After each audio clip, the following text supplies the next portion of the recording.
Hello chess friends and welcome to Zadov Chess channel and welcome to an amazing game that I prepared for you today.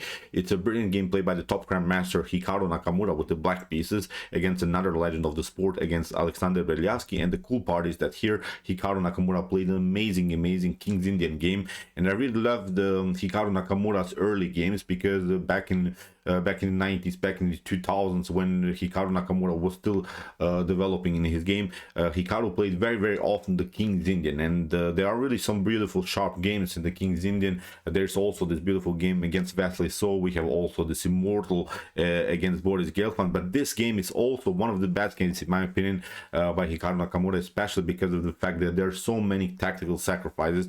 And as promised, I wanted to show you more games played by players that are playing, of course, in the forthcoming candidates in 2022. So far we have covered also one beautiful game played by Teimur Ajavov and also one game played by Nc3 Duda. So it's really time now to see Hikaru Nakamura's sharpest game. So let's check out now this tactical beauty. So here Beliavsky played with the white pieces, open with the move d4. We have knight to f6 by Hikaru, c4, g6, knight to c3, bishop to g7 after e4, and d6. We have reached now the King's Indian normal setup. Here we have knight to f3, which is now this normal variation. After move kingside castling, we have bishop to e2. So this is now the Orthodox variation. This is one of the most popular ways here for white to proceed. White still has the flexibility to then afterwards to go b4, can still play h3, but black has to make now a decision because white has a decent development. We have, of course, the bishop out, and these two knights are also very well placed. And the most important thing is to recognize that white is a dominant central pawn storm here. So that's why black needs to break the position with e5 or with c5. If c5 happens, then you would reach probably very often position that can happen to you in the Benoni defense. So the game will transpose more into this Benoni structures. But here with the move e5, here Hikaru goes into the normal King's Indian structure. So here castling, we have knight to c6, waiting now this move d5. That's exactly what happened. We have now d5, and we have now after move knight to e7, the most often and most popular position of the King's Indian defense. And okay, let's stop and always evaluate a little bit the position when we have reached the critical position of some openings, because now it's obvious that white is here the dominant position in the center, and we have here the small pawn chain. So obviously white will launch an attack here on the queen side. On the other hand, as I always like to say in the King's Indian, black is going to launch a king side attack with potential f5, f4 moves. So that's now the beauty of it, because it's sort of an opposite side attack game. Who is faster on the attack will probably win the game. So that's why knight to d2 was played by Beliavsky. Not that this move is only preparing f3, because in some occasions you want to fix the pawn structure here a little bit further. You want to play something like b4, and then with knight to b3 or knight to c4, you want to support your c5 breakthrough. You want to support your queenside flank attack, because as we said, your main strategical goal is simply to launch a flank attack on that side of the board. So here after move knight to e8 was played, of course, normal idea here by Hikaru. He wants also to launch the f5 move. We have b4, f5. So you see both players are really playing the sharp opposite side attack game. In the continuation, we have now c5 immediately by Beliavsky, and now knight to f6 by Hikaru. He is supporting further, of course, also his attack on this side of the board. So we have f3, and now Hikaru plays this very important move f4. He locks now the king side, which is very important now in this position, because still you want to play g5, h5, g4, h4, maybe even g3. So you see, you want to break and enter here. You want to create some madness in front of white's king, but white is also his fun. We have to say it, white didn't make mistakes so far, so it's not a position that black will win immediately just because black has pushed here the pawn on f4 and you have some tactical possibilities. No, white has also great attacking opportunities. The engine gives you already a plus 1.5 evaluation for white. So now maybe when it comes to top engines, I'm sure that many times white would win the game, because as I said, the engines of these days simply don't like anymore the normal King's Indian positions for black. So as I said, now with knight to c4, b5 c6, c takes d6, a4 a5, white has really a dominant position here with the support of the queen. So this is now also a very dangerous attack here for black. So after move f4, we have knight to c4. So white is continuing the pressure. We have now g5 by Hikaru and now a4. Simply proceeding with this normal ideas, knight to g6 and now bishop to a3. So you see every piece now by white is simply coordinated to the attack on the queen side, which is really great. This is such a huge pressure. I'm sure that many of us would really simply crack under this pressure here from black's perspective, because sometimes you don't know what to do. And see also that Hikaru's responses in the beginning were not the optimal moves. So Hikaru made also slight inaccuracies in his continuation. So if Beliavsky, for instance, would have played in this position much sharper and much better, I think he could have decent chances to win the game. So after move bishop to a3, Hikaru first of all gets out of this potential range of the dark square bishop, because you see the bishop was aiming against this f8 square, and this is very dangerous because sometimes this diagonal will clear, so the pawns will be removed here on this diagonal, and then the rook could be hanging. And the other part about this move is that actually you want to play a maneuver of the bishop to f8 and compete here on dark squares, because you could, as I said, lose a little bit here the battle around the square d6. For this, if b5 happens, then the bishop will get liberated. And now with the pawn, with the knight, with the bishop, there is simply too much pressure around the square d6. Also then, and if after a couple moves, you could also try knight to b5, so continue the pressures, maybe something like b5 b6 and then knight to b5. So as I said, the whole battle is now around the square d6. So that's why here a5 was played by Beliavsky. He's proceeding here with normal ideas, b5 b6. He wants to break here this dark squares that black is protecting. After move a5, we have h5. So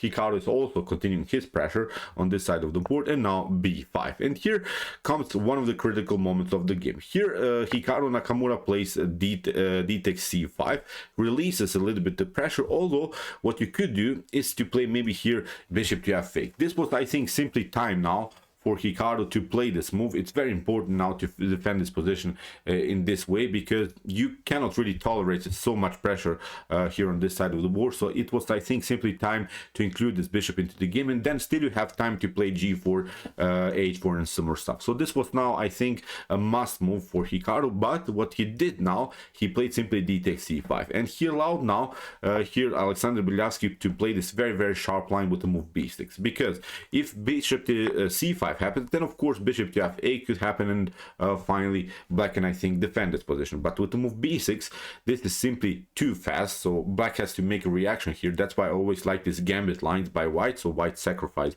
a pawn here, but just proceeded with this pressure on b6. So this is really a wild position. As I said, I would not love to play now this game anymore from black's perspective, but Hikaru tried to defend this position like a line. He played simply his continuation of the attack with the move g4. And now, as I said, the engine doesn't like this move g4, although it's aggressive, although you're counter-attacking, but in one particular moment I think you had to simply defend this position with move bishop to f8 and slow down a little bit the pace of the game, because sometimes you have to also take care of your position problems. You cannot just rush into the attack. So that's why with bishop to f8 black stays in the game. But now with the move g4, here Beliavsky simply takes over and simply plays b takes c7. We have rook to c7 and now knight to b5. So see, black is really pressured here, and here after move g3 that Hikaru Nakamura played here, Beliavsky simply takes out the rook, which is, in my opinion, perfectly fine, because there is one problem. For instance, you could try here the move h3. This is many times sort of a defensive idea by white, but notice in these types of structures, the normal tactical shot and the tactical shot that you face many times if you're playing the King's Indian, and if you play an early bishop to h3, believe me that you get this one many times. So this is really the most common tactical shot of the King's Indian defense. Then after g takes h3, okay, you have defended for a while, but now with queen to h4, this bishop could be in danger. So it's really a wild position then for white to defend. So that's why here knight takes c7 was perfectly fine, but now Hikaru Nakamura pulled off a tricky move. So this was really cool that Beliavsky didn't play the move h3. With h3, bishop to h3 would happen, and as I said, this would be such an unpleasant then position. But here Beliavsky plays the perfect move, knight takes c7, and here Hikaru plays a tricky idea. He pull off an ace out of his sleeve because he played now a sharp move, knight takes e4, and this is exactly what bothers white many times here. Basically what to do. For instance, if you take knight takes a8, if you're getting greedy and you grab maybe this other rook, then of course this idea will happen. This is a normal tactical shot in the King's Indian. You have to play again h3, then again bishop to h3, g takes h3, takes, and now you can just prolong the game because the checkmate is going to happen for sure. So as I said, you cannot take. What actually Alexander Beliavsky should have done is simply to take the knight, which is unpleasant, we have to say it, because still white has the possibilities to get challenged with this move, queen to h4. But now actually with h3 you can defend this position because you have created some breathing spaces for your king. Notice that after f takes e4 there is always the square f3 that the white can use in order to defend himself, because okay, black would probably again play the move bishop to h3, but now after g takes h3, queen to h3, now you can defend this position with this move. This is very important. And now basically black has to take g takes f2, but now after a couple of checks, maybe queen to h4, still you can use this route and escape. And notice now this is a completely winning endgame, I think, here for white, because white has still 4 minor pieces on the board, has still rooks on the board. Okay, black has here some advantages on this side of the board, but in this particular scenario, believe me or not, the evaluation is +9 for white, so it's a completely winning game here for Beliavsky. That didn't happen, so here Beliavsky got a little bit scared, got a little bit tricked into some tactical sequences, because here what he tried is this move knight to e6, and this is in many times a good defensive move, because we have seen that the bishop to h3 tactics are working many times in black's game. But here with the move knight to e6, this is not good anymore, because here Hikaru simply takes knight, bishop takes e6, we have d takes e6, but now we have a beautiful move g takes h2. The intermediate check is now very important. In the continuation we have king to h2, now the queen comes in an active way here with a check. We have king to g1, and now knight to g3. So see, Beliavsky had his chance to defend. Now it's a weird position. It's now a much better position here for black. So after move knight to g3, we have bishop to c5, we have now e4. This is a beautiful move by Hikaru Nakamura. This is the only move that is causing new problems in white's position, because many of us, I think, would play queen to h1, but this is not good because still we can escape. If you want to trade it off, it's perfectly fine. We can maybe trade off the queens, and here we still have, of course, a better position because we have 3 minor pieces on the board. So this is not the way to go into the game. Maybe you could try queen to h4, but the cool part is that black doesn't have dangerous discovered attacks. Still we can push this pawn further, and maybe you can try one check, but again with king to g1 nothing dramatically has happened. So one check happened, and you don't have any more the support. So that's why this is not possible here for black to proceed with the move queen to h1. This is not a good move. So after move bishop to c5, as we said, e4 was now the good move here by Hikaru Nakamura, creating the discovered attack against the rook. And also in some occasions e3 is very dangerous because it cuts off the potential escape route for the king, so the king cannot escape anymore in f2, which is very important. So that's why Beliavsky tried to defend with rook to a4, and now Hikaru missed, I think, immediately the winning move, which is now the move queen to g5, because now the threat is, for instance, if you try to escape with the bishop, if you try to escape to f2, then you get knight to h4, and for instance you try something like e7, then we get knight to e2, queen to e2, and then queen to g2 would be a beautiful checkmate. For instance, even if you try, I don't know, maybe something like knight to d6, then queen to c5 creates a dangerous check. You have to escape again, and now with e3 we can simply proceed. Okay, maybe white can hang on to this position by playing knight to e4, but still it's such unpleasant game anymore for to play for white. This knight is very annoying. Still h4, h3 are possibilities. The queen can be included into the attack. Again, a bad game. For instance, even if you try something like bishop to a7 here, if you don't play bishop to f2, if you don't play knight to d6, if you try maybe just to sacrifice the bishop for the pawn, then you get this one. This is very important, b5, the fork. For instance, if you try a takes b6 en passant, then the bishop comes here with a beautiful check, bishop to d4, and it's game over. For instance, you could try knight to d4, bishop to d4, rook to f2 maybe to cover yourself, but now with queen to h4, queen to h1, this is again completely lost game here for white. So that's why after move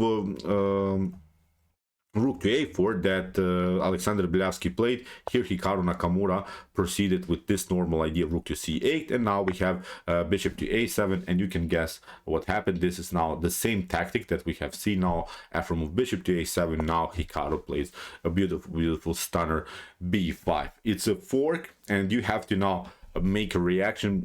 If you don't make a reaction, then you lose either the rook or either the knight here on c4. So that's why you have to play rook to b4. As we said, if you take en passant, then you're cutting off here the connection between the bishop and the square d4. Now bishop to d4 will happen, and again we have this tactical sequence you have to cover with the rook, but now with queen to h1 it's checkmate. So that's why rook to b4 was played by Beliavsky. Hikaru simply takes bishop to c4, and now comes a check. King to f2, we have e3. Now the whole position is falling apart here for white. Bishop to e3, f takes e3, king to e3, and after move knight to f1, bishop to f1. In this position Hikaru Nakamura resigned, because here queen to g1. What should we do? You can maybe try to escape here on e4, but now the rook is coming into the game. Notice that still, of course, black is also up a whole piece. This is now clear target. You have to defend it maybe in this way. Queen to d8, king to h7. Maybe you can try to defend it like this, but now we're trying even something like this, rook to c5 with rook to e5 check. So it's, as I said, completely lost here for white. So really wild game. I really enjoyed it because you see the danger in the King's Indian. Only one inaccuracy or mistake can cost you the whole game, because many times the obvious move is not working for you. Sometimes you have to give up material back and then hope for the best, just prolong the game. As I said, Beliavsky had his chances in this particular move. Instead of this move knight to e6, he should have simply played f takes e4, and then the game, as we said, would probably lean to do this. Then h3, bishop sacrifice, but now with rook to f2, this was defendable. So it's also, I think, very important to see potential defenses in the King's Indian, because I think with the white pieces you face many times also this position. So in my opinion, really cool game, also for white, also for black, many tactical ideas. So I really enjoyed it a lot. So